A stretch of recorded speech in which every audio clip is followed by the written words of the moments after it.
जय श्री कृष्ण दोस्तों। राधे राधे। मैं अरुण सेमवाल और स्वागत करता हूं आपको अपने YouTube चैनल अरुण शिक्षा अकादमी में। दोस्तों, रोज रात 8 बजे हमारा हिंदी CTET का महासेशन चलता है, जिसमें हम हिंदी से संबंधित कुछ पेडागोजी लेकर आते हैं। हिंदी 30 नंबर की पूछी जाती है और इसमें गद्यांश और पद्यांश से 15-15 नंबर पूछे जाते हैं। आपको गद्यांश और पद्यांश कैसे करना है, पद्यांश करने की ट्रिक हम बताने वाले हैं, किस तरीके से पद्यांश आते हैं। ये ऐसा पद्यांश है जो अमूमन हर बार पूछे जाते हैं। इसके लिए आपको चैनल सब्सक्राइब करना होगा और कमेंट में जय श्री कृष्ण लिखते हुए आगे बढ़ते हैं आज के सेशन में। आज का जो पद्यांश है, कविता है। जो पूर्व में हमको अशिक्षित या असभ्य बता रहे, वे लोग या तो अज्ञ है या पक्षपात जता रहे। यदि हम अशिक्षित थे कहीं तो सभ्य थे, वे कैसे हुए? आप ऐसे भी नहीं थे, आज हम जैसे हुए। ज्यों-ज्यों हमारी प्रचुर प्राचीनता की खोज बढ़ती जाएगी, त्यों-त्यों हमारी उच्चता पर आप चढ़ती जाएगी। जिस ओर देखेंगे हमारे चिन्ह दर्शक पाएंगे, हमको गया बतलाएंगे जब जो जहां तक जाएंगे। कल जो हमारी सभ्यता पर थे हंसे अज्ञान से, वे आज लज्जित हो रहे अधिक अनुसंधान से। गिरते हुए भी दूसरों को हम चढ़ाते ही रहे, घटते हुए भी दूसरों को हम बढ़ाते ही रहे। इस तरीके से ये कविता है। आइए जानते हैं इससे कैसे प्रश्न पूछे जाते हैं। प्रश्न नंबर इसमें 1 होगा, इस कविता का वक्ता कौन है? यानी इस कविता को गायन करने वाला कौन है? एक भारतीय है, एक देश है, एक स्वतंत्रता सेनानी है, या भारतीय सेना है। तो क्वेश्चन नंबर 1 का जो राइट आंसर होगा वो होगा 1। ये इसका राइट आंसर होगा, क्योंकि इसमें भारत गायन कर रहा है। क्या कर रहा है? जो हमको अशिक्षित या असभ्य बता रहे, वे लोग या तो अज्ञ है या पक्षपात जता रहे। यानी भारत को जो है सभी देश जो है वो कम आंकते हैं, वो अशिक्षित आंकते हैं, उसको कम श्रेणी में रखते हैं, जबकि भारत ही है विश्व को ज्ञान दिलाने वाला, इसलिए विश्व गुरु कहा जाता है। वो अज्ञ समझ रहे हैं लेकिन हम विज्ञ है, यानी हमारे अंदर प्रचुर मात्रा में ज्ञान है। क्वेश्चन नंबर 2 होगा,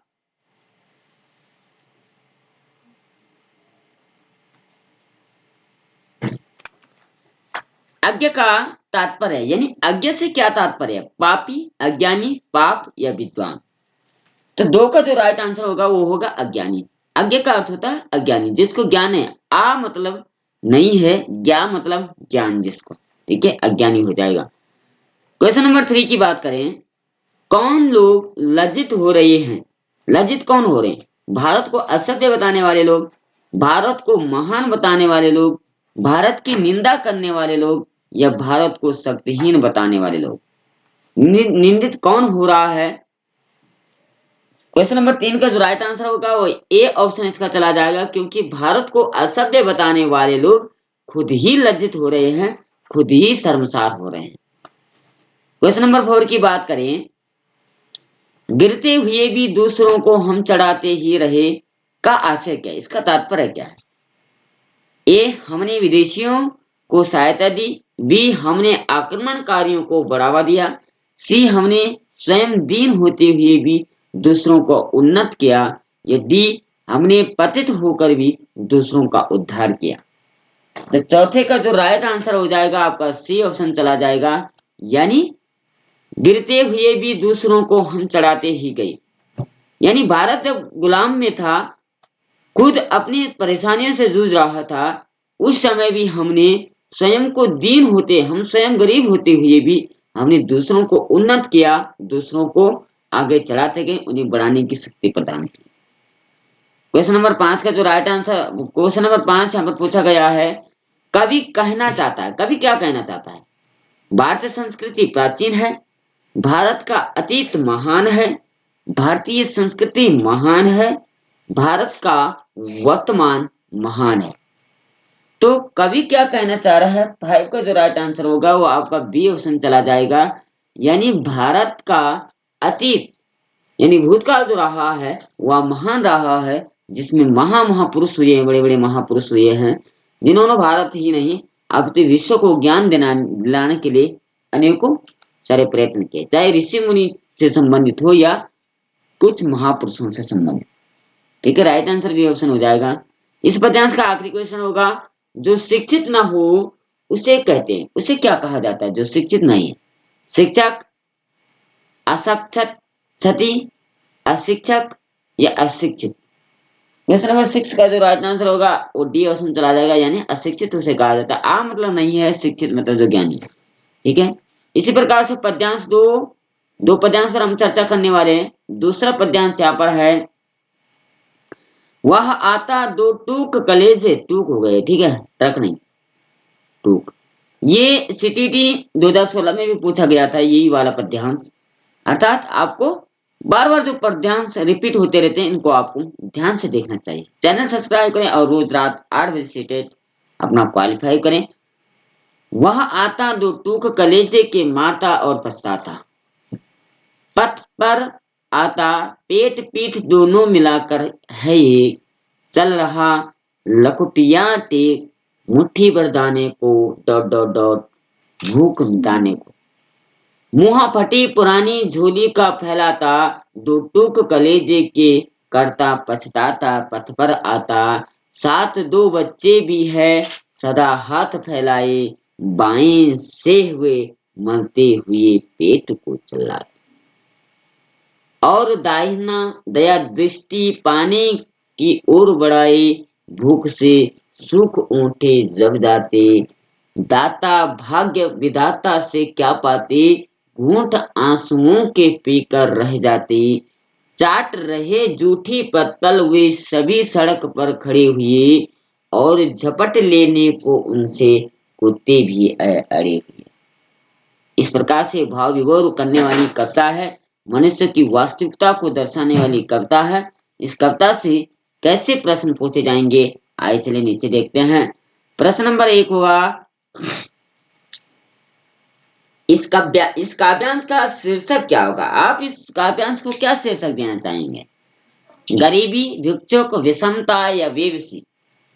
क्वेश्चन नंबर 1 का जो राइट आंसर होगा वह होगा बी ऑप्शन, यानी भिक्षुक। एक भिखारी कह रहा है, क्या कह रहा है? यहां कह रहा है, दो टूक कलेजे का करता पछताता, मुंह फटी पुरानी झोली सी फैला था, भूख मिटाने को। ठीक है, यानी वो भिक्षुक कह रहा है, एक भिखारी कह रहा है, चाट रहे जूठे पटल वो सड़क किनारे खड़ी, झपट लेने को कुत्ते भी आगे आड़े, यानी कुत्ते उनसे छीन रहे हैं। इतनी विषम परिस्थिति आ चुकी है उस भिक्षुक की। क्वेश्चन नंबर 2 होगा, सॉरी ये 2 है यहाँ पे, ठीक है, किस पर व्यंग्य किया गया है? यानी व्यंग्य का मतलब होता है टिप्पणी। किस पर टिप्पणी की गई है? सामाजिक विषमता पर, आर्थिक न्याय पर, राजनीतिक सत्य पर, मध्यम वर्गीय जीवन पर। क्वेश्चन नंबर 2 का जो राइट आंसर होगा वो होगा आपका ये ऑप्शन, यानी सामाजिक विषमता पर व्यंग्य किया गया, यानी सामाजिक विषमता का कारण यहाँ पूछा गया है। कहाँ पूछा गया है?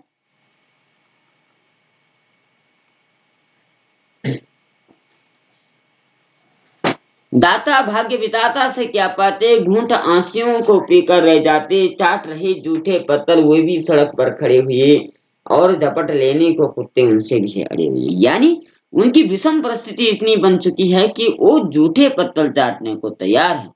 इतनी विषम परिस्थिति उनके जीवन में आ चुकी, यानी सामाजिक विषमता है यह, क्योंकि लोगों के अंदर की भावनाएं जो है वो समाप्त हो चुकी है। वो गरीब को निम्न स्तर का समझते, जबकि होना यह चाहता है कि उस गरीब को भी ऊपर उठाने के लिए प्रयत्न करना चाहिए। यही सामाजिक समरसता कहलाता है। क्वेश्चन 2 का जो राइट आंसर होगा ये ऑप्शन होगा। क्वेश्चन 3 की बात करें, भिखारी की इच्छा क्या है? क्या भिखारी की इच्छा है? सोना पाने की, पैसा पाने की, कपड़ा पाने की, अनाज पाने की? आप आंसर कर सकते हैं इसका। इसका जो राइट आंसर होगा तीसरे का वह होगा डी ऑप्शन, यानी सोने को, सॉरी, भिखारी को न सोना चाहिए, न पैसा चाहिए, न कपड़ा चाहिए, उससे अनाज चाहिए, खाने के लिए अन्न चाहिए, रोटी कपड़ा और मकान। जैसे यहाँ चाट रहे जूठे पतले उछड़े किनारे झपट लेने को कुत्ते उनसे भी आए। यानी वो उस अन्न के लिए तरस रहे हैं। उनको अन्न की जरूरत है, न सोने की, न पैसे की, न कपड़े की। ठीक है, राइट आंसर डी ऑप्शन इसका हो जाएगा। क्वेश्चन नंबर 4 की बात करें, बच्चे भिखारी के साथ क्यों हैं? यानी बच्चे भिखारी के साथ क्यों? घूमने के लिए, रास्ता ढूंढने के लिए, भीख मांगने के लिए, पिता के साथ के लिए। तो क्वेश्चन नंबर 4 का जो राइट आंसर होगा आपका सी ऑप्शन चला जाएगा, यानी भीख मांगने के लिए। वो छोटे छोटे बच्चे, नन्हे से बच्चे जिनका बचपन जो है अभी कहीं गलियों में घूम रहा है, खेल रहा है, फुदक रहा है, उनका बचपन जो है वो भीख मांगने को लाचार है।